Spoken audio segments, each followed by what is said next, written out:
இப்போது இன்னைக்கு எங்கள் உறவினர் வீட்டில் ஒரு டெத்துங்க. அதாவது எனக்கு அவ்வா வேணும். அவங்க தாத்தா 2 வருஷத்துக்கு முன்னாடி இறந்துட்டாரு. அவ்வா இன்னைக்கு இறந்து போயிட்டாங்க.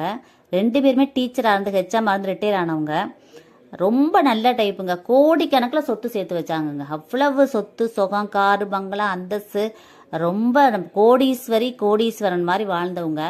போகும் பொழுது ஒன்றுமே இல்லைங்க. அவங்க வீடு கட்டின வீடு, பங்களா, காரு, அந்தஸ்து அனைத்துமே எடுத்துட்டா போகிறாங்க. ஒன்றுமே கிடையாது. பிறந்த வீட்டு கோடி ஒன்று, புகுந்த வீட்டு கோடி ஒன்று தான். அதை போட்டு மட்டும் தான் அனுப்பி விட்றாங்க.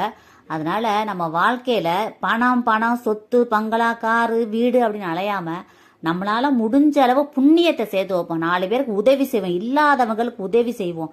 நல்ல தான தர்மங்கள் செஞ்சுட்டு போவோம். நம்ம இறந்த பிறகு தான் நம்மளை பற்றி பேசுவாங்க. இந்த அம்மாவா ரொம்ப நல்ல டைப், எல்லாருக்கும் உதவி செய்வாங்க.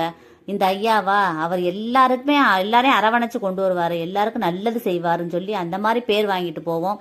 இருக்கிற வரைக்கும், நம்ம உயிரோடு இருக்க வரைக்கும் எல்லாருக்கும் நல்லது செய்வோம். அன்பை கொடுப்போம், அன்பை விதைப்போம், அன்பையே அறுவடை பண்ணுவோம். அந்த அளவு நம்ம வாழ்க்கையில மகத்துவமா வாழ்ந்துட்டு எல்லாருக்கும் நல்லது செஞ்சுட்டு போவோம். இந்த பதிவை எல்லாருக்கும் ஷேர் பண்ணுங்க, கமெண்ட் பண்ணுங்க. எல்லாருமே நல்லா இருக்கணும் ஃப்ரெண்ட்ஸ். Thank you friends. வாழ்க வளமுடன். தேங்க்யூ.